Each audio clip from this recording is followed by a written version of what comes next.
Hello everyone, this is Battlechat number 4, goodness me, and this is Henry Hyde, talking to you from the Luftwaffe in not at all sunny Hove, and I'm joined today by my old friend Guy Hancock. Hello Guy. Hi Henry. And what we're going to do is we're going to talk about a specific theme, which we'll get to in just a minute. But I wanted to start by giving you a quick update on where things are. We're recording on the 30th of March. And last weekend, as you would have seen, I went away to the Wargames Holiday Centre near Basingstoke, where we had the Donald Featherstone Tribute Weekend, which was a great event. There were 10 players, plus myself, plus Mark Freeth and his wife Karen, and we were also joined by Chris Scott for the Saturday night dinner and the Sunday. Chris Scott, of course, was a lifelong, pretty much, friend of Donald Featherstone, so he was able to give us, as usual, some lovely insights and a short talk over dinner. And the game that was played was Chancellorsville in the American Civil War, 1863, I think that was. And a very confusing battle it was historically, and it was a confusing battle as well to watch, because I was just watching, as you may have seen. I've put some links on the Patreon site for downloading shed loads of images. I think there were about 500 photographs, and that's the edited selection. I got rid of probably about another 50 that I wasn't at all happy with. So I hope that my patrons have been enjoying looking at those photos. And yeah, it was a great event. And at the dinner on Saturday night, after dinner, I ran an auction on behalf of Combat Stress, the Veterans Mental Health charity, where we raised something just under £600, about 593, I think it was, 493 on the night. And then Mark Freeth contributed another £30 per head from the participants that had been included in the kind of entrance price. So I was able to sign over £893 to the Combat Stress charity the other day via my justgiving.com/battlegames website. And I've already had contact from the Combat Stress charity, and they are over the moon. So I wanted to say publicly a thank you to all the guys who attended the event for their incredible generosity, and also to Mark Freeth for making it possible. So that's what I've been doing, and the coming few weeks are going to be incredibly busy, because the first thing that's going to be happening now is on the 14th of April, when I travel up to XL Docklands for Salute, the huge show. And I'm going to be there because I've got an invitation, because I designed all the logos and publicity and that kind of stuff for the show in top secret. So I hope everyone likes it. That's on the 14th of April. A busy week, actually, because on the 12th of April I'm up in London for the last day of London Book Fair at Olympia. And then the following day I'm driving to Canterbury and back to pick up one of our cats who's been in a special clinic having iodine radiotherapy treatment for thyroid problem. And then, Saturday, nice and early, up to London. And then a couple of weeks after that, losing track of time here, it's the first May bank holiday. It's the big games up in Ayton that weekend that I've been organising the sort of campaign background for Dahlia and Chindra Stan, all the guys from the LAW forum, and that's going to be a hoot, big imaginations game. It's going to be set in the new continents of Dahlia and Chindra style, so sort of a colonial setting, with guys one side bringing sort of very much European forces to try and establish new colonies. Much infighting, I'm sure, will also be involved, and trickery and sabotage, and who knows, I might just decide to sink them all before they get there so I can have a quiet weekend. After all that, it sounds like, yes, it's a good plan. And just sit the other side. Yes, boys, dig trenches. That'll be useful. So yes, busy. It's been a busy time. What with the Don Featherstone thing, and busy few weeks ahead. That's me. How about you, Guy? Not much wargaming, unfortunately. A lot more card gaming, and there's quite a few of us who play Legend of the Five Rings, and like all gamers though, what they need is someone to herd cats. And because I wanted to play more, I was the one who went, okay, I'll arrange a league and we'll start playing it. That said, it started 2 weeks ago, and we've got 16 people playing in the league, which is I'm really pleased about. So fantastic. Yeah, but looking forward to. I think we have a game scheduled in a couple of weeks ourselves, actually, and I'm really looking forward to that. So that'll be a bit of fun as well. Oh, yes, we're actually going to play again. So are we slotting that somewhere in my mad schedule? Yes, I can't remember what date it is. It's a Saturday coming up in about 2 weeks, I think. I think it's quite... So, well, I think it must be actually maybe in a week's time. Might be next Saturday. I think it might be next week. Yeah. Oh, my God. Yeah, because otherwise it would be Salute and... Yeah. So. Oh, my God. Yeah, I can't even remember what we were going to do. Were we going to try some World War II stuff? I think we were going to go North Africa, weren't we? Gosh, dig out the old tiny tanks, GHQ, and the latest rules from Battle Group, and give it a whirl. That's true. And also a shout out to one of our patrons, Bill Protz. Hello, Bill, if you're listening, who has very kindly sent me his group of friends updated play sheets for Blitzkrieg Commander, because they play a lot of Blitzkrieg Commander and they get fed up with the same things we get fed up with at Blitzkrieg Commander. And he's very kindly sent me all the way from where are you, Bill? Brown Deer over in Wisconsin in America, your play sheets that you use in your group. So very much looking forward to having a chance to have a go with those as well, because it may well be that if we discover that what you've done suits us, we might go, yeah, we'll just use that, because we've used Blitzkrieg Commander in the past.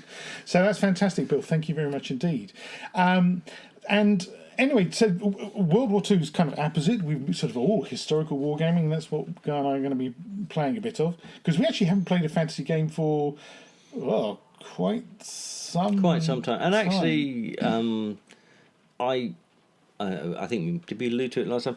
I much prefer the historical games. World War II is on the cusp, but particularly everything before that, where we have that balance of equipment and parity, because that to me is much more of a fun, challenging game, because I'm playing you, not the fact that you've bought this latest release from, you know, whatever game company it is, and go, ha, now I can kill you. I went into Games Workshop and spent 50 quid and I got this one figure for the 50 quid that does these amazing things, and you're dead. No. Yes, absolutely. And in fact, today we've decided we want to talk a bit about some aspects of historical wargaming, because knowing the patrons and the general audience we have, because this podcast is probably likely to go public to show people what we're doing. We have, we regularly, we're not the kind of war gamers who can just play war games. Sometimes I wish we could just put them on the table and play. Unfortunately, we have brains and we think about things, and sometimes I'm sure we overthink things and come back to the conclusion that it's all right as it was, but we do like to think about these things. And you had a guy actually came up with the idea for today's discussion, so I'll let him kind of raise the matter that we're going to discuss. It comes from, and I'm sure most of your audience are like yourself, in that you're war gamers, but you're also very much historians, and you tend to research the period you're playing and the battles that were fought and the tactics that were played and things like that.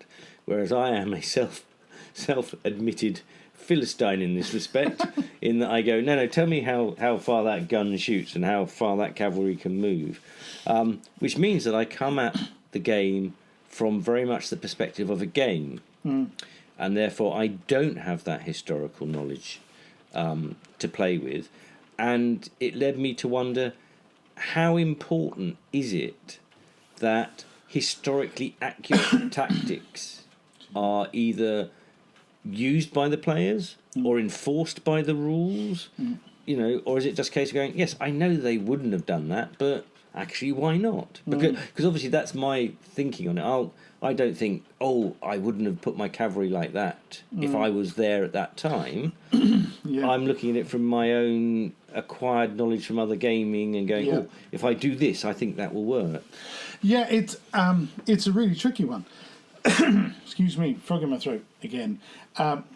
And because you first came up with the idea for this subject a few days ago, and it's taken me a while to kind of gestate and think about this, because it's all, it's very easy as a historical war gamer who thinks of themselves, am I sort of a military history purist, and well, of course, absolutely, it's shocking that you wouldn't want to play with historical tactics and so on and so forth. But it is actually a really good question, because at the end of the day, it is a game. And so we have to ask ourselves, if it's just a game, why does it matter at all that we would want to in any way enforce historical tactics? And I suppose the bottom line is, of course, it depends on you as an individual and what you want to come away from the game having achieved. Now, for me, the reason for fighting a historical war game, or even a historical/imaginations war game, is that I want to come away feeling that the outcome of that game was historically plausible. And this is a subject I've talked about on various podcasts before, I think most recently with Jay over in the States. And because I've been writing a series in Wargames Soldiers and Strategy about tactics, I've had quite a lot of time to think about this.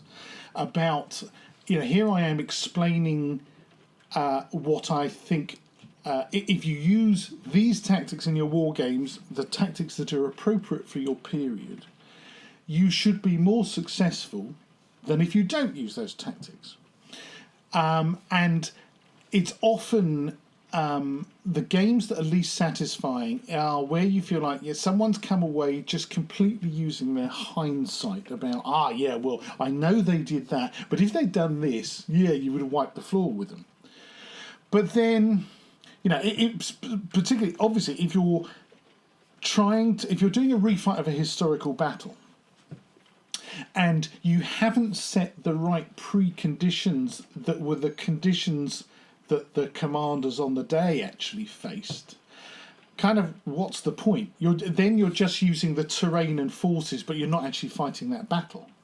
If you don't have some way, for example, of imposing the fact that Marshal Ney was a hothead, and therefore those grand cavalry charges unsupported by infantry or artillery never get launched at a refight of Waterloo.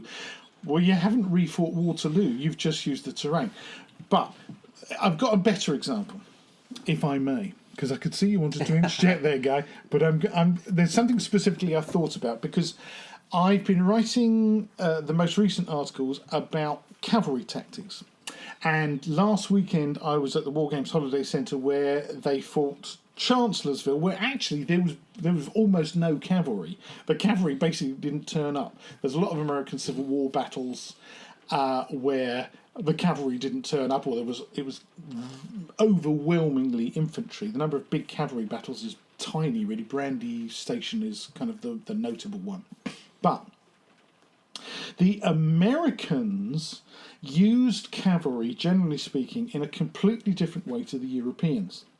The Americans kind of, because they were more wedded to firearms as their weapon of choice rather than what in Europe was still known as l'arme blanche, cold steel, they were much more pragmatic about cavalry. First of all, most people think, because we've watched lots of westerns, that there was masses of horses, lots of horses in America at the time. Actually, there wasn't. They had a shortage of horses and a shortage of cavalry, which is one reason why you just don't get anything like the same proportions of cavalry to infantry in American Civil War battles. That's a little known fact.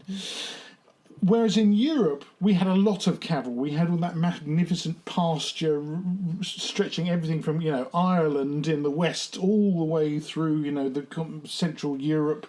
The French love their cavalry, the Germans love their cavalry, the Austrians love their cavalry, the Russians love their cavalry. There's huge amounts of cavalry. But we were...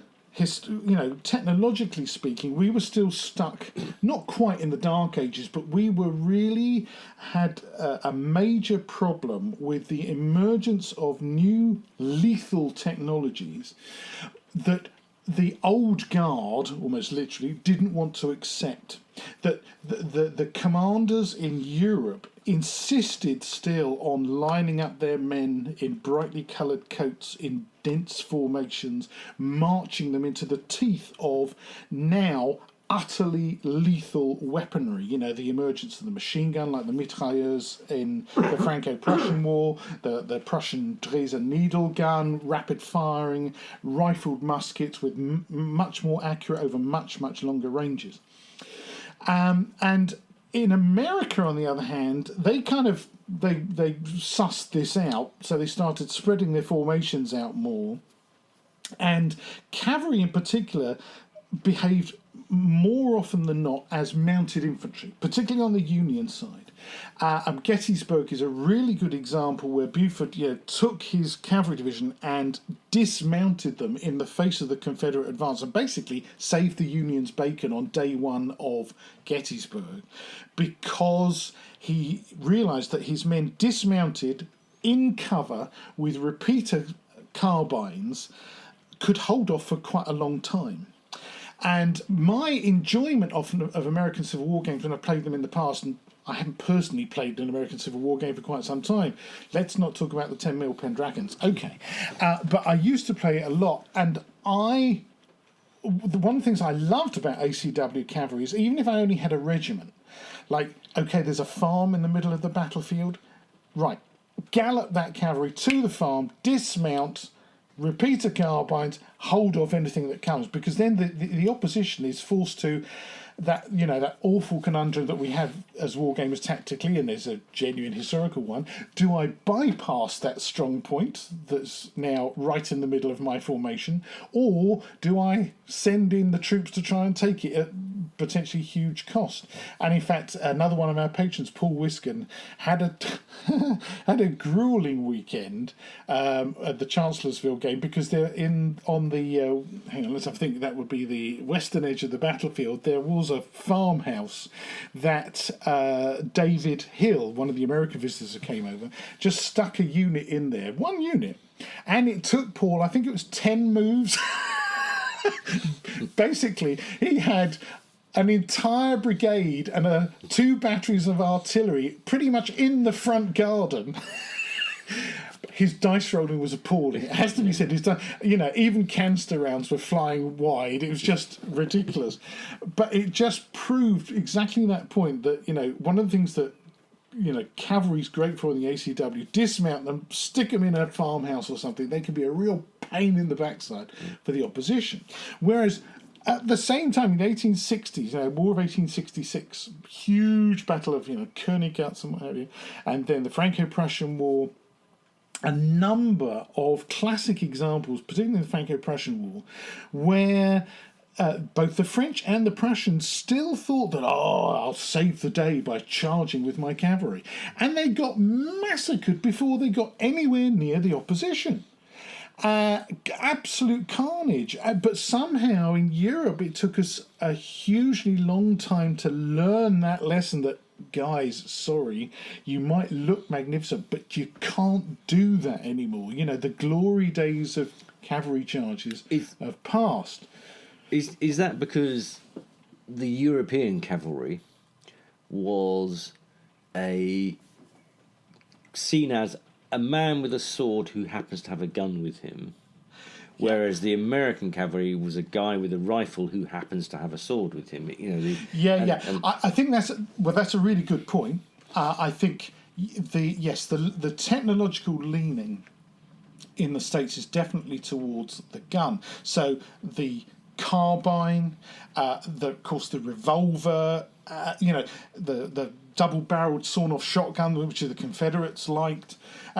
Stuff that's for close-in work. They'd rather go in shooting with a pair of pistols than draw the sword. I mean, certainly earlier in the war, there were still, many of the Confederate officers still considered themselves to be part of the social elite and were trained at West Point, and therefore had been trained with the sabre. And there are still notable occasions where, particularly the Confederates would charge in with l'arme blanche in the Eastern Theatre. In the Western Theatre, however, what we have always thought was kind of the cowboy territory, they were already, no, sod that, I might get one guy with a sabre, but I can shoot down half a dozen guys with a pistol at point-blank range. Funnily enough, I read recently that this is something that is still prevalent in America, in that Americans are more frightened of someone wielding a knife than someone wielding a gun. Yeah. And it's that whole thing. I mean, it's slightly off topic. Yes, that's an interesting point as a kind of an aside, because I've seen it when there's been inevitably thousands of online rows about gun control and that kind of stuff. And often on threads on Twitter, Americans somewhere pipe up, but look at all the knife crime you've got in the UK. But it's much more difficult for someone to commit a mass murder with a kitchen knife than it is with, an AR-15. But setting that aside for a moment, coming back to that point you made, on the European theatre, from Britain all across Europe, we're much more interested in the cutlery because there's prestige, because in Europe we have the tradition of the knight in armour wielding a sword. The sword is symbolic in Western Europe in particular. And so it's all mixed up with the prestige that cavalry attracts, socially as well as militarily, that more often than not, certainly the officers, till right through to the modern day, it's got to be said, the officer class in the cavalry is drawn from the privileged, aristocratic, public school attending elite of society, and they hang on to the sword and the cavalry charge as a sign of their status. That they, just like the French knights at Agincourt and Crécy and so on disdained the British longbowman. God, you're a peasant with your longbow. There's no honour in shooting someone down with a longbow from a distance. The chivalrous and honourable thing to do is to get in close with your man and match your skills man to man.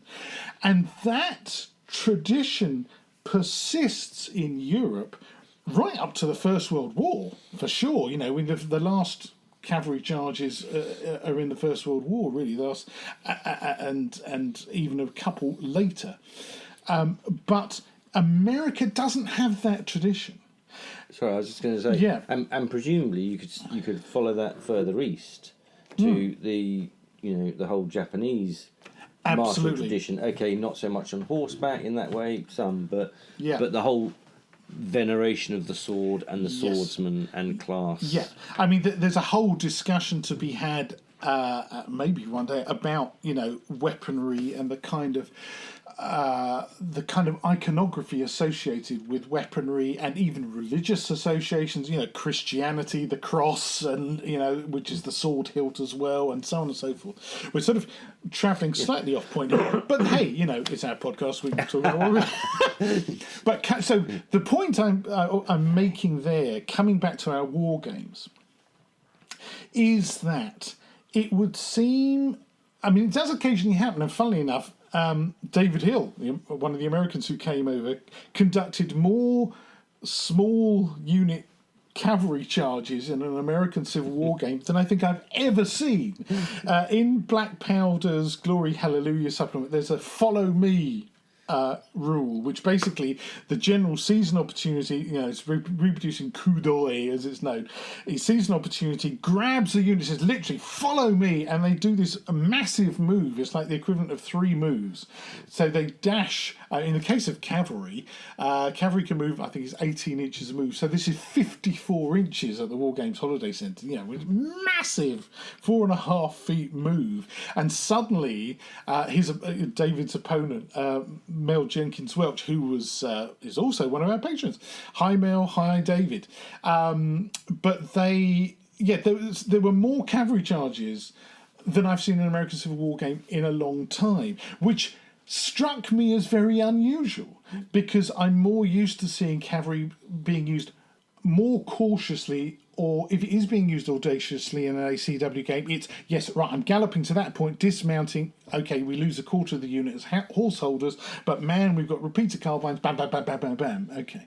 Whereas in European games, it would be quite odd. If I saw, say, an 1866 game, Prussians versus Austrians, and all the Prussians were dismounting and using their muskets, their carbines, whatever, that would be really weird. Now, it's partly, I suppose, it's also reflected in the way they're dressed. I mean, American Civil War uniforms are much more kind of comfortable, casual, loose-fitting. You can see how they are well suited to a guy who jumps off his horse and wants to run around and do stuff. Whereas, of course, most European cavalry in the late 19th century is still dressed in much the same way as it had been during the Napoleonic Wars. And in fact, in the Prussian case, even more elaborately, the cuirassiers had really ludicrously ornate helmets and stuff, and the cuirassiers and the high, heavy leather boots and stuff. It would seem really odd to see them trying to dash around in the woods. I don't think dashing is going to be happening. But they'll look dashing. They'll look dashing. But to a certain extent, when you look at a particular period or theatre, the what they're wearing is a clue to how they expect to behave, right? Also, though, I mean, I'm thinking immediately of the hussars and is it the police? Police, yeah. But where the uniform itself is more about show and status and image than about actual any sort of functionality. Yeah. And again, that's playing into that whole element of this is why we are who we are, because look at us, we're magnificent. Yeah. Yeah, I mean, that comes back to what I was saying about prestige, that obviously, when you look at literally the amount of work that, because Anne, my other half, she's a seamstress, and also Michael Perry's wife, Nina, works as Nina Mikhaila, who was on the telly in that Stitch in Time series. She made Michael Perry's French Hussar pelisse that he wore at their wedding. So she knows the expense and work that goes into a garment like that. The kind of thing where you think, you wouldn't want to just throw that away and get it too muddy. But at the same time, I mean, it is functional, because any Hussar would tell you, actually, the thickness of that coat worn on your left shoulder it's like a shield for your bridle arm. And obviously, a cuirass is a jolly useful thing to be wearing in combat. But it is heavy, it is hot. I've worn armour in combat. It's heavy and it's hot. You don't want to do a lot of running around in it. Actually, staying up here on my horse is it's quite a good idea. What, you want me to dismount and do patrols? No. Why would you want me to do it? You use those dragoon fellows over there. They're much better at it. They're not wearing a cuirass. It's so I think automatically, this does raise the question of, as someone who loves their history, as I say, I just look at the troops and what they're wearing and the kind of beasts they're mounted on as well. We're not talking about American prairie ponies here. We're talking on 16, 18, 19 hands high monster beasts for heavy cavalry in Europe. Yes, the light cavalry is mounted on lighter stuff, but you just look at literally the physical form and appearance of those troops gives you a clue as to how they were used. Now, then the question, as you say, becomes, okay, do you rely on the player's own military history and sense of what is right to guide him on how he uses those troops? Or do you have the rules impose that upon them? Because then that throws up the question that, we've discussed a number of times between ourselves, which is, okay, if you impose strictly types of behaviour upon certain troop types, then you can never allow for the exception. That time when you look through the history books and, oh my God, despite the fact that that was a really mad thing for them to do, they did it and it worked. Partly because everyone around them didn't expect them to do that and they were surprised. That time when the guard crouches, does dismount in the farmhouse and holds off the enemy infantry brigade or whatever it happens to be. I mean, funnily enough, you talking about the game last weekend, yeah. You've got the guy doing more cavalry charges than you would have expected in that scenario. But actually what I was hearing was he that different, rather than maybe exceptional, different general within that period who's done I know people don't normally do this, but I'm doing it and I see the opportunity. Sure. And it's actually all about yes, this wouldn't normally or often be done in this period, but I, as a general, see the opening and I'm going to take it. Yeah. And this is, absolutely yes. The rules allowed him to do that. He did it, and I think it was 4 out of 5 times he was successful doing it as well. Because it literally was 5 or 6 times he did this during the day, and a couple of times with infantry. Oh yes, he had Burden's sharpshooters charge the enemy as well, successfully. Which was like, hang on, they're sharpshooters, aren't they? Just supposed to hang around in skirmish order and shoot at people from a long way off. But because he was in a situation that was quite desperate out on the Union flank, he decided, I need to buy time here. That unit's there in that place, sod it, follow me, and in they went, which, raised a lot of eyebrows, but of course at the end of the day you have to say, well, actually, yeah, that was gutsy, and it worked. Now, this whole question then comes down to, again, when you're playing historical battle like Chancellor's Film, and you are playing a character, right? This dichotomy we have where, yes, I'm a wargamer, my name's Henry Hyde, but in this battle, I'm the Duke of Wellington, or I'm Marshal Ney, or I'm General Hill, or whoever it happens to be. To what extent should we impose on the player the characteristics of that general? And more than that, to what extent can we? What extent is it possible to impose the characteristics of that general on that player? What we often tend to do is, okay, actually, I'm just the player giving these orders, doing what I want. But in this situation, that battalion's in trouble. I'll trot my command figure up to that unit, and suddenly they've got a +2 bonus or whatever it happens to be in that morale test that they're about to take. Is that satisfactory? I'm sometimes left thinking, I'm not sure about that. Is that valid when actually the scenario isn't forcing me to behave more like that general would have behaved? I suppose the question that I'll immediately get from that is, if in that scenario Wellington had trotted up to behind that unit, would they have performed better? Or would they just have ignored him because he's behind them and they don't even know he's there? The officer might see him going, but would that actually have that impact? From my reading, the answer is yes, it does have an impact, because one of the blokes in the rear rank turns round and goes, oh my God, it's Boney. Yeah. And it ripples down the unit in an instant, and the officers make it quiet there in the ranks. But Wellington's had his effect because suddenly those guys know that, oh, you know, we're not just facing the enemy here. We don't want to disgrace ourselves in the eyes of General Wellington. You can know if the situation's got really bad when they turn around and say, we don't give a shit that you're there, we're off. And there is that thing. And most war games rules, they have it right, which is if a general actually joins a unit in an attempt to rally it, and the unit still goes, yeah, we're not interested, we're still off, he goes with them because he's either still desperately trying to rally them, come back boys, come back, you know, steady lads, or he's just carried along in the tumult, you know, he's literally going, stop.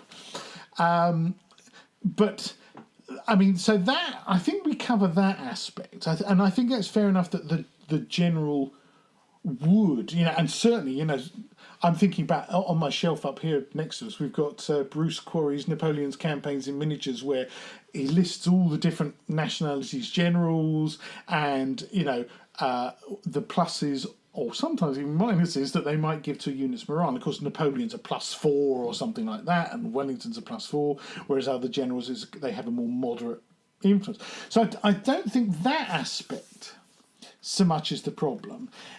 As then, other than in our games, that just tends to be sort of a trump card. Do you know what I mean? Yes, but you can only have one trump. And if you're being pressed in multiple places... It's an unfortunate word in the current political context. It's one of those ones that you do always think about saying. But, you know what I mean? If I've got more than one problem to deal with... Yeah. Then I can only fix one of them in that way. Yeah. There's also presumably in a lot of rules where you have that command radius, where it's like, well, I can move the general myself over onto this flank, the right flank, say, and fix that unit that's wavering. But now my command radius doesn't reach to the left flank. Yeah. And I haven't got any impact over there at all. Yeah. So it swings and roundabouts, so you can see that. I suppose my problem has always been that if we were to sit down at the table and go, right, we're going to refight whatever battle it is I don't know anything about the general. You know, I'm quite happy to go, you've given me the forces that side had. And I have got leaders with various wings or battalions or whatever the structure happens to be in that setting. Yeah. And I myself am theoretically... I am the commander-in-chief, who in this situation was, you know, Fred or whoever. Yeah. And that's where, to me, the entire thing stops. And it goes, from now on, it is just me playing this game. And it may turn out that it's exactly the same as what happened in reality, but I'm not trying to recreate what that general did. And I am in no way kidding myself that I am anywhere near as good as some of these generals were. I mean, I know there's good and bad, but to me, the point at which maybe you go as far as going, this was the disposition, which is maybe not right, but then everything stops being an historical recreation and going, right, that's it. From now on, everything is fantasy, because actually we're making it up and we're not these people. Because the logical, to my mind, conclusion is, if I'm going to redo Waterloo as it was, it's like, well, I don't need to roll any dice, because we go, okay, that unit at this stage moved this far, and they wiped out that unit. Yeah, that's a moving diorama. And then you're just, you know, so you're not playing the game. So it's at what point you go, now it stops, you know, don't, you can give me the bonuses that my general had to morale, but that's because that's what the scenario gives me. It could be in a different game I'm playing another general who was rubbish, and therefore I get their pain. That's fine.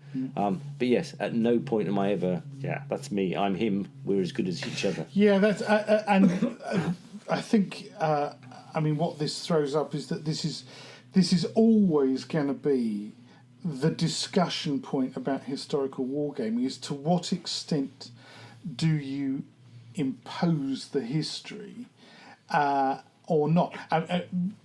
Rich Clark, Two Fat Lardies, Nick Skinner, famously, their motto is something like "Play the history, not the game," which is interesting. And it all ties in with their notion of friction that we've discussed before, and how much friction do you want to impose on the player. And part of that friction, and this is one of those questions, part of that friction is the game designer deciding to what extent they want to impose historically correct tactics as part of the remit of the game. Now, we talked last time, I think we touched on it, us playing Chain of Command, and that there may be things that we didn't like. However, what I did like with Chain of Command is I felt that if you actually played as if you were there, those tactics were rewarded. And the rules that they've written are lovely for going, well, actually, if you do lay down covering fire and then you move the guys into cover and you do, all of those things work together. If you try and do other things, go ahead. But you're not going to get very far. And you have to bring together the tactics that we used at the time. And obviously, for someone like me, that means I learn it by losing. And what you said there, of course, is true of, I would like to think it's true of any rules writer. That's what they're trying to do. Even with my Shot, Steel and Stone, which is focused on the horse and musket period, it should be the case that if you use historically correct tactics, you will be more successful than if you don't. And I agree with you when you've said, that actually you prefer to make that the case than to write such a rigid rule set with so many clauses and sub-clauses there where you can do this, you can't do this, you can do this, you can't do that, which is sadly what's often happened with rule sets that end up being used in competitions because they have to cater for the cheats. And I think this is one of those, that's one of those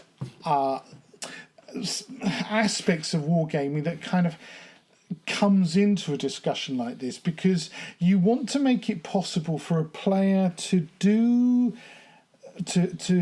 attempt a historically plausible innovation, such as charging American Civil War cavalry with cold steel in a situation that might surprise some people, but at the end of the day you say, well, yeah, that could have happened, rather than something which is just out and out cheating. No, that would never happen. Yeah, well, it doesn't say I can't in the rules, kind of thing. And I think that you have to. This is the kind of discussion where I think no rule set can fully impose the conditions for creating a historically plausible scenario, because I think, or outcome, should we say, because I think a huge proportion of the responsibility has to lie with the players. It has to rely on the spirit of the two or more opponents to say, what we want out of this, yes, we want fun, we want enjoyment, we want to shove the toys around, but also we do want to come away feeling, first of all, that whatever the outcome was, that was a fair outcome, and it was a plausible outcome, and that the two of those actually are kind of intimately intertwined, and also intertwined with the character of the players. You used the key word, I think, there, which was the competition or the tournament. And I think loads of systems support tournament play and things like that. And yes, you do have to write the rules for that. And actually, I think the games are worse for that aspect. Yes, we all want to think, I'm quite good and I can do well. But at the end of the day, are tournaments really what wargaming should be about? Well, that's a moot point, and probably one for another discussion. Because actually, there was a discussion, I think it was on Twitter. I don't know if I took part in it, but I saw it happening. People who don't know, I'm at Battlegames on Twitter. But there's Martin Stevenson of Vexilia, who's a Wargames company. Very decent chap, very intelligent man. He wrote some articles for me actually about competitions back when I was editing miniature war games with Battlegames. And yeah, competitions are an interesting beast because, again, it comes down to the character and personality of the individual gamer and what they've entered the competition for. Now, some people, I mean, there's a variety of things here. Fantasy and sci-fi will sort of set aside. When it comes to historical gaming, some wargamers I know, they just see it as a social thing, that they may live alone or a long distance from the nearest gamer, and so going along to a tournament weekend or something is literally, hey, this is an opportunity for me to play half a dozen or a dozen games in the space of a weekend. And if there's the right bunch of people there, I'm sure it can be a highly enjoyable experience. Secondly, there are people who are maybe passionate about their history, and therefore, let's say, okay, I've studied Napoleon's army of 1812 as much as any human being could possibly study it. I think I've mastered the tactics and how they can optimally be used, how they should have been used, and I therefore want to kind of test my theories and myself against a range of opponents. So there might be guys there with Russians, there might be the guys there with Austrians. I mean, the advantage of collecting a French army, of course, is hey, any number of opponents. But again, that's the thing where when you get into a tournament situation, you tend to end up with you'll end up fighting a French army. Absolutely. Because, I don't really know much about the historical tournament scene. My knowledge is from. Yeah. But then, I mean, the other kind I wanted to slot in kind of at the end. So the first guy, utterly admirable. The second guy, not really my thing, but I can understand it. The third option is, I want to win at all costs. I don't care. I want that trophy. I want that £500 or whatever it might be in the envelope at the end. And I will do anything to achieve that, including being potentially deeply unpleasant. I was at Warhammer World, Games Workshop headquarters, for a tournament weekend many, many years ago. And there was a bit of a kerfuffle, and what we heard was, that guy just been thrown out because he brought loaded dice. Oh, God. One is like, really? I think for all of us it's inconceivable, but just the idea that you are so desperate to win this thing that you will cheat to that level. Yeah. I mean, there's lots of players that I think we've all played over the years where you go, you're measuring that movement. Yeah. You're going from the front of the base to the back of the base. You measured 6 inches, but where you've put your finger, I just put my tape measure over here, and then the base move, and it's like, and you can either make the decision to go, no, don't do that, please. Can you move it back to where it should be? Yeah. Or you just go, okay, that's what this guy's going to do. That's fine. I'll live with it. So this game doesn't count, basically. Sorry about the loud noise there, folks. Guy getting very excited with the subject matter, and he knocked the microphone. I was just gesticulating as I put the tape measure over there. But yes, it's that you will always get those people in a competitive environment. I think so.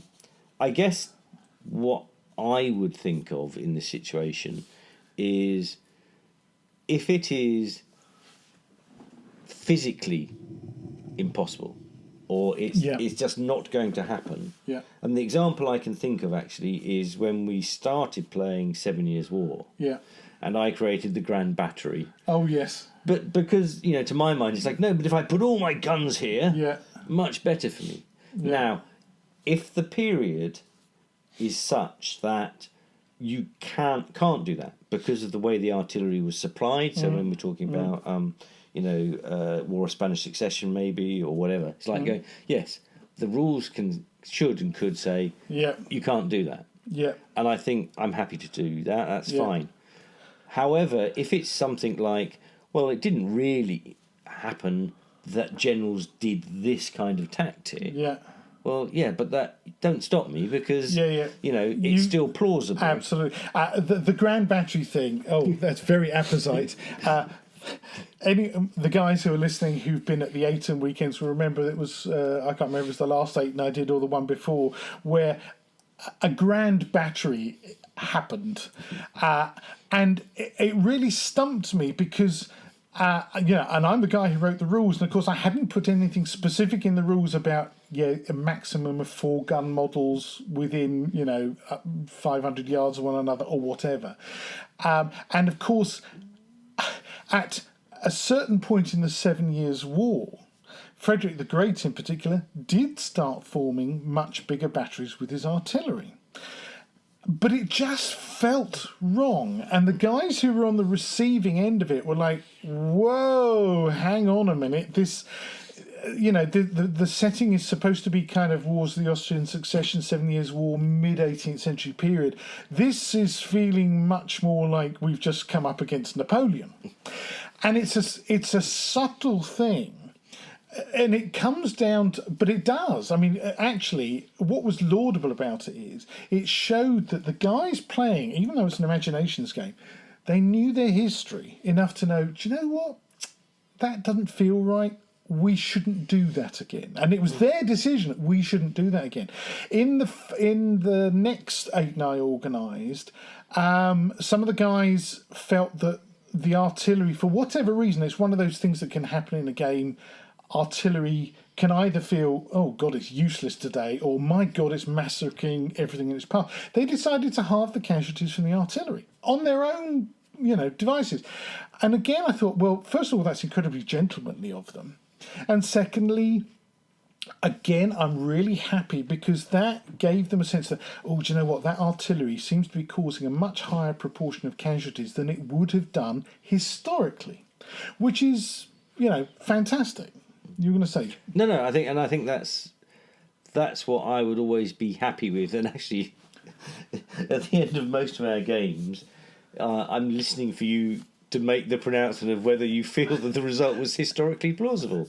Because I think that is an important aspect of it. Yeah, it's important because I think. One of the things I was just going to momentarily flip back to the competitions thing. What we haven't mentioned is the umpires, because usually at a competition, obviously there are umpires around, and in a historical wargaming competition, hopefully there are umpires who really know their history, who can move over to a table and make an adjudication about how a situation should be resolved in a historically plausible manner. And I know that, particularly in the Ancients period, there are some people who can quote chapter and verse from bloody Xenophon or whatever, Herodotus, which is amazing. But then you'll get the converse of, I'm sat there as the player going, show me in the rules where it says I can't do that. Yeah. Yeah. Because ultimately, yes, I don't want to win to the point where I'm taking loaded dice. Yeah. But I do want to win. Yeah. I think most of us, I think all of us will probably say, actually, I'm here for a good, fun time. Yeah. And then I'd quite like to win on top of that, because that's the cherry on top of it, kind of thing. So I'm not going to play the opponent to lose, and if I see something and do it, then I'll want to do it. Yeah. And particularly in a competition, you'll get to that stage of going, well, if you're saying I can't do it because historically it's not right, I will potentially counter with the show me where I can't do that. And there's the other point which we haven't mentioned, which is that it's all very well pointing out situations where one of the players tries to do something unhistorical or tries to cheat or whatever. War games, they're like a dance. There's two sides to this, which is that, well, actually, a skillful opponent should be using tactics that would guard against that eventuality.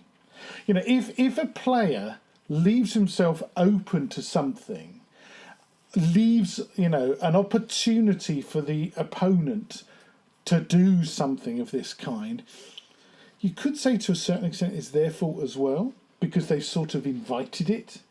Obviously this is a tricky discussion, and two players in a good game, and I know we've done this, where if you know each other well and the enjoyment of the game for both parties is an important factor, when something comes up or is about to come up, you discuss it. Actually, I can think of, well, I've lost count the number of times where you might have said to me, look, Henry, can we have a quick chat? Because actually I want to do this, but how do you feel about that? And actually, not just in historical games, in when we used to play Warhammer and that kind of stuff as well, where we feel like, yeah, I could do that. It's a real bastard thing to do, and that could be a nasty shock. Not just as a ha ha ha, wasn't expecting that, but as in you complete and utter. Yeah, and I think particularly in what I would consider my normal wargaming, which is against you and guys that I know from the club and elsewhere, is I don't want to do something that's like that. Yeah. Because there's that fine line of like, I'm happy to dick you over. Yeah. I am not happy to then slap you around the face kind of thing. It's like, it's unpleasant. And yes, in most games there are critical moments where the way you win is by doing something relatively nasty. Yeah. But it's not with the intent in terms of your opponent. It's about going, no, look, yes, I know it's going to be horrible, but your guys are in the open, and if actually I make everybody fire on them, I am going to destroy them, and you are now so weak that you won't be able to win the game. Yeah. And that's the point of it, kind of thing. Yeah. But yes, it's not about any malicious intent, I guess. It's also, in terms of sticking to kind of the historicity and stuff, one of the things I frequently wonder, and the older I get, the more I wonder about it. And I was wondering about it again last weekend at the Chancellorsville game, about the relative merits of simultaneous moves compared to alternate moves, where often I find, I think back to when I played simultaneous move games as a matter of course, and I don't remember any incidents of the kind we're describing. Because with the simultaneous move and the writing, however brief, writing orders in between moves, there's a bit of a break, a bit of a pause, a bit of a chance to have a chat about the game, a little chance to raise issues before then any orders are written, or as orders are being written, which I think was a valuable kind of mini hiatus between each move, and avoided an awful lot of the player just thinking on the spur of the moment in an alternate move game, I've just thought of that, I'll do that. And the other player has no time to respond, or only time to kind of react as, really? Well, and I think it's... In IGO-UGO, which I hate, but most games play it, it is a very reactive environment. Yes. Whereas, actually, if we're being historically accurate, you didn't. You both said, this is what I'm going to do. And, the number of times we've played it, and we've both gone, well, these guys are moving, and we've gone, okay, well, they get to there, we get to there, you get to there, and this is where we meet, kind of thing. Yeah. And, these guys... wouldn't have. If I'd said, "Oh, I'm going to move these infantry forward," and you said, "My cavalry are charging," you're, how to come to the conclusion? Actually, my guys wouldn't be moving forward; they'd be going, going the other direction as fast as they could to get away from being run down. So it promotes cooperation because you have to do it. But I think maybe that the writing orders and moving simultaneously actually helps enforce historical accuracy. Because you're not doing I can see he's going over that way, so I'm going to do that, And that's what the general wouldn't have had. Yeah, and in fact, I think back to certainly the WRG Ancients rules and stuff, you had to write general orders. So you would say, right, during the battle, my plan is this, and we'd do a map with arrows on it or whatever. But we'd also say, well, okay, this brigade or division, its task is this. It's going to take that village. If it manages to take that village, either it's going to stop and hold it against all comers, or move from point A to point B or whatever.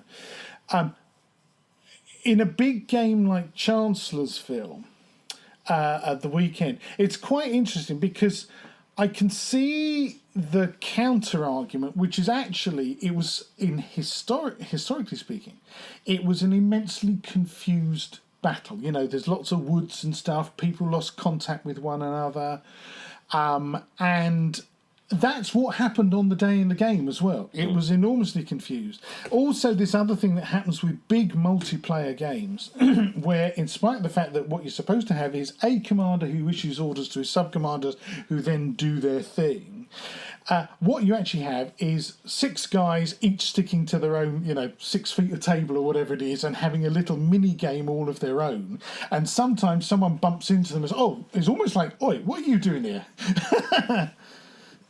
I fully agree, actually. The number of multiplayer games I've played that break down into, actually, it's 4 games of 1 against 1. Yeah.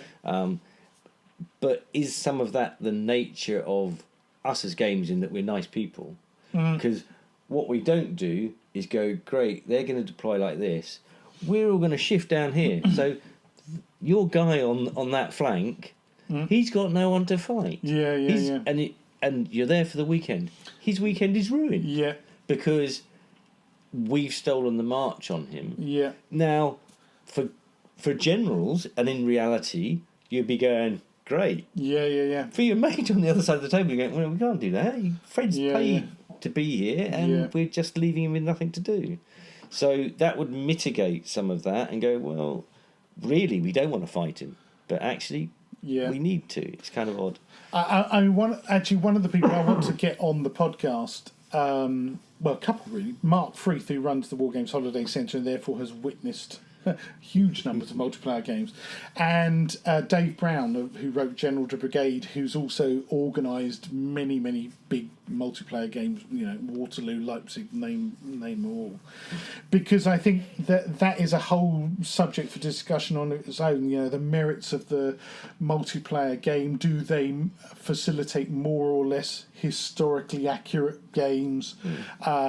In terms of the command structure. I mean, funnily enough, you and I, we're going to mention it again, people are bored of this, Salamanca that we did at the old Wargames Holiday Centre up in Yorkshire, which was a fantastic experience because actually our team played a real historical command structure, and everyone did as they were told, and it worked, and we turned history around. And actually, for most of that game, right till the very end, I didn't play at all. I just had a cavalry reserve, and waited, even when other people said, "Please, can I have some of that cavalry, Henry?" And no. And then right at the end, launched it, and finally got to play. It was only a couple of moves because the British then just split apart and collapsed. But I remember being on the extreme flank, because you were on the corner and I was down on the left flank, yeah. But playing it from the perspective, I've been given my orders, and that's what I'm going to do. Yeah. Until I hear otherwise, and I didn't. Yeah. It's like, so I'm just going to. That's what I've got to do. Yeah. That's my job. I seem to remember I just said, make a bloody nuisance of yourself, didn't I? Stretch them as far as you can out to that left flank. Keep stretching them, and you did. And how you managed to keep rallying and charging and rallying and charging, it was brilliant actually, and it worked. I mean, that was the great thing, because they got so bloody annoyed with you, they detached troops from their centre to try and finish you off, which is what you want to do. And I think this is, when we're talking about the historical accuracy of games, we tend to think in terms of, the little man-to-man games, but also there's the big multiplayer games where, on top of what's happening, in the micro-tactical level, there's also what's happening on the grand tactical level, where do you actually have one person there who is the supreme commander, who actually might not get to play a great deal during the day, and who, bides their time. And you need someone who's got the right personality, who does think, okay, I've kept a central reserve here, but I because I'm paying attention, and perhaps there ought to be rules about couriers moving backwards and forwards, that kind of stuff. Because I'm paying attention, I see, oh, he's in trouble over there. Shall I leave him in trouble, or shall I husband my reserves, or shall I say, oh God, actually, yeah, send a cavalry regiment or an artillery battery to plug that gap over there, or am I going to sit here greedily and say, no, I'm waiting for my moment of glory? And then you can get into the element of going, well, I'm stuck there on the flank and I need something, and how I send someone to you and you implement that time delay. Yeah.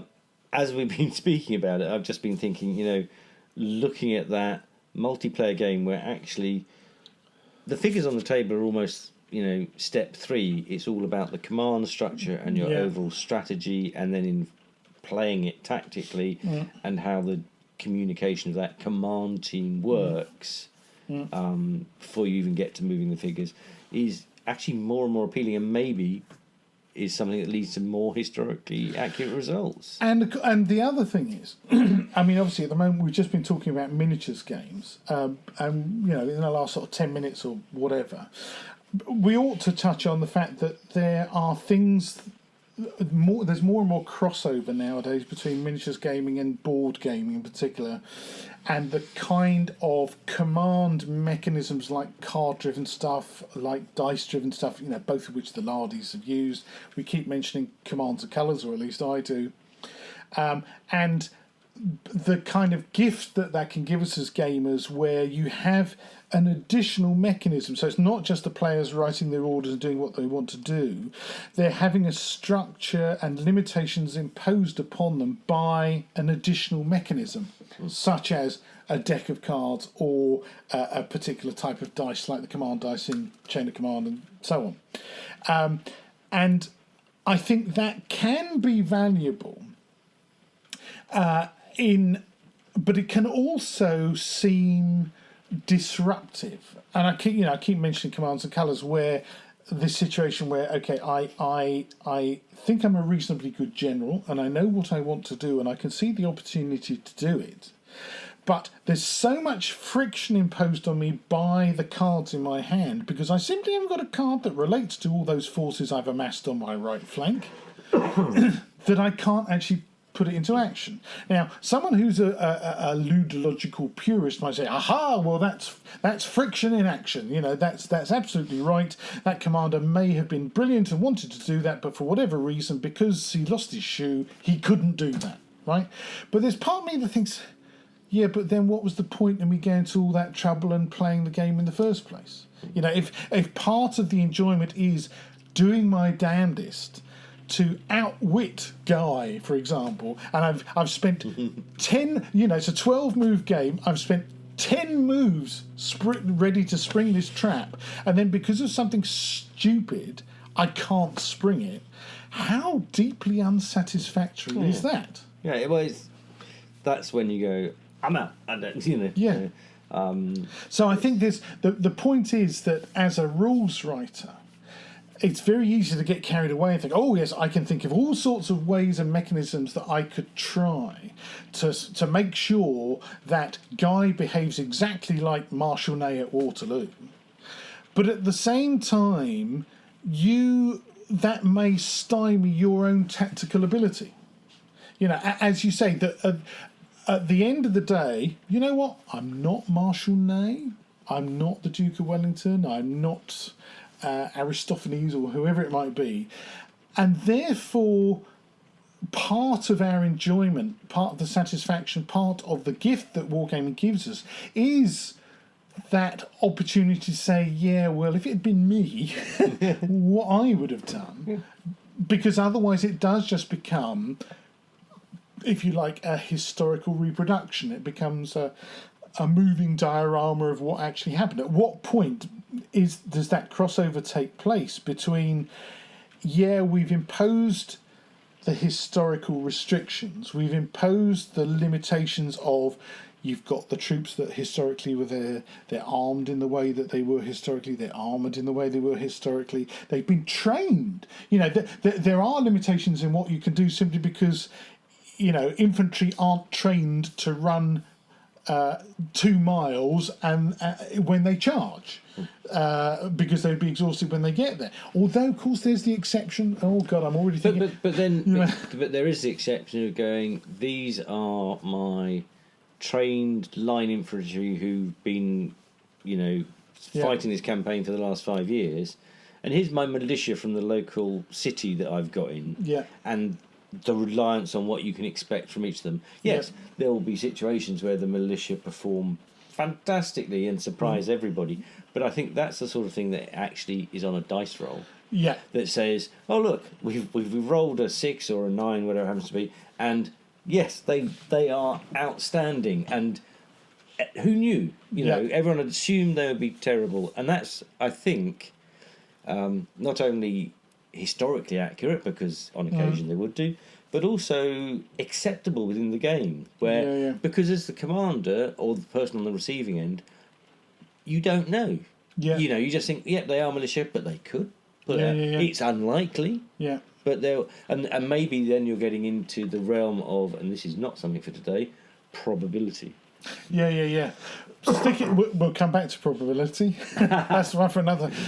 But what you're saying, now this is crucial. Yes, what can a rules writer do to ensure historically plausible play and outcomes? So, okay, the description and abilities of the various troop types, whether we're talking about ancient Greek hoplites or British Napoleonic Fusiliers or World War II German Panzer Grenadiers, how were they trained? What were they trained to do? And imposing the fact that, you know what, much as you like it, those guys weren't trained to do that. You know, hoplites weren't trained as archers, so they're not suddenly going to pick up bows and start shooting, right? So there's that kind of thing. What were, this is something I mentioned in my own writing, standing orders. I mean, troops and formations and, you know, the commanders of those formations are trained that in situation X, what you will do automatically is Y. So you could say, even at the most basic level, for your infantrymen, if the enemy shoot at you, hit the deck, right? Hit the deck, spot where they are, shoot back, right? You could say that's the kind of ultimate grunt level standing order. Up at the more higher command level, you think of the Romans on the march, you know, okay, when it gets to 4 o'clock in the afternoon, you will stop, you will take out your shovels and spades, and you will dig yourselves a march fort. And you will form it in precisely these dimensions. You'll put your tents in these precise places. So there's that kind of standing order that means in these situations, those troops were specifically trained to do that. Therefore, that is what they will do automatically. Ask them to do something else, and this is where you can nuance the rules. You could say, yeah, you could try to get them to do that, but man, they're going to be really shit at it. Okay, and so don't be surprised if they get ridden down in the process.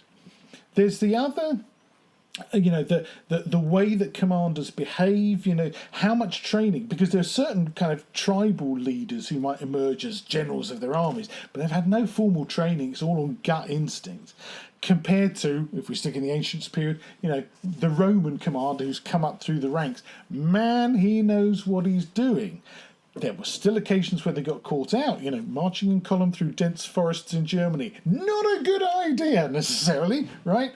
But, and there were times, obviously, where there were, you know, Vercingetorix or whatever would surprise everyone. He's a highly intelligent, skilled tribal commander, you know, knows what he's doing.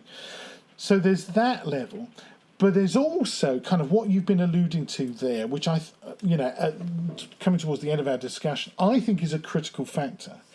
The importance of, whatever you want to call it, the morale rules, the reaction rules, which is ties in with probability, you could say, which is the rules should, I think, make it possible for someone to want to try something that may have been an outlier option. You know, hey, there's only a tiny number of us. Normally we would dismount and use our guns, but hey, we're going to charge with cold steel because it's a desperate situation. And how those troops would actually react to being given that order and put in those circumstances. Yeah, you might want to do that. There's quite a big chance that your men are going to say, "Oh no, do you know what? We'll see you if you get back. See you later, Gov. We'll be here. We'll be here." Exactly. Or as you say, that there's and the American Civil War is a good example, of course, where there were many occasions where militia, you're supposed to run away now. You've taken 50% casualties. Why are you still there? Go away. But for whatever reason, they've decided this is our moment. This is our spot. This is our piece of ground, And you're getting into those nuances of, but this is our homeland. Yeah. And we may be militia, but we're not fighting because we're soldiers in a war. We're fighting at this moment because this is where we come from, and that kicks in a whole other level of psychology and elements there. But I think that's you're waving a post-it note at me. No. I post-it noted for another subject because it's something that's come up, but we cannot possibly cover it. Oh, right. In like 1.5 minutes. Okay. So what was the subject for next time then, Guy? The thing I wrote down was probability dice, cards, and orders. Oh, which is an area I think that we've touched on several times. Yeah. Not only today but previously. And I think there's questions around there that would be quite interesting, at least from my perspective, but then we're getting into the logical areas. Absolutely. Well, that's great. And ladies and gentlemen, so you've got something to look forward to there. Or fear. Don't bother to tune in next time for statistics this week. I think we've kind of covered as much as we can. So we've had an hour and a quarter of chatting. And I hope that the listeners have found that interesting. As so often with these things, I'm finding in our discussions, I'm deliberately trying to avoid going off down the rabbit holes that when I was doing View from the Veranda with Neil Shuck, we'd just go down the rabbit hole and 6 hours later we'd kind of re-emerge. But I'm trying to be more disciplined this time and think, okay, well, that's a subject for another time. But I think that's a reasonably, good airing of the subject of the historicity, if you like, of our war games, and to what extent should you or can you impose historical tactics on people. And I do think, my conclusion is largely it comes back to that combination of the person who wrote the rules and the players themselves and their view not just of the actual military history of that period, their knowledge of the battles, what would have happened historically, but also, and this is why it's useful having you here as someone who's driven more by, I want to have a game that I've enjoyed and I felt that the outcome is fair and that I had a good crack at things, and if it didn't work out for me, it's because the other player had a damn good day, was better than me, rather than, do you know what, I just feel like I've been stymied by the system, let alone stymied by a cheat. Yeah, definitely. And I think that's probably it would be difficult to conclude anything different at the end of the day. I think there are rule sets out there where the writer has done their level best to really impose, this is how you must play. But generally speaking, I don't find those terribly enjoyable rules to play. Whereas, a system like Black Powder, I've my own shot Stephen Stone has stolen a fair number of ideas from Rick Priestley and the boys. But Black Powder, where this past weekend, there's a huge game over 3 days with 10 players, and at the end of it, it reached a conclusion. And the outcome was historically plausible. Much as some people may say, "Oh, Black Powder, grr, grr, grr." Actually, it kind of worked. There were a few grumbles here and there where people sort of took a squiffy look at things, but I think those odd occasions kind of got swamped by the overall success of the game as a game, and the fact that it was a rule set that was really quick for people to pick up and play, even people who hadn't played it before, which is another thing, we could perhaps talk about, where you can have the most complex rules in the world, V-Day, our old experience with Squad Leader, but it takes you forever to play a move. Yeah. And you get to the end of your allotted playing time, you think, man, we've got nowhere with this game, which is not what no one wants. That, I mean, that's so frustrating. So again, that's perhaps a subject for another time. So anyway, hope everyone's enjoyed it. Thanks very much indeed for listening. Thank you, Guy, for being here again. Pleasure, and it's just one of those things where you chat and the conversation flows, and it was a joy. Good. And we'll be back again. It looks like it's become sort of a regular thing, sort of roughly monthly-ish, and sometimes we'll be talking for patrons only, and sometimes, like on this occasion, we're going to, because you've already had a podcast allocation this month, folks, this one will be going out to the general public so they can hear what a magnificent product we're putting together here that's well worth paying to become a patron and listening to on a regular basis. Plug. Spot the advert. Anyway, so thanks, Guy. It's been brilliant, mate. And thanks, everyone, for listening. And we'll speak to you again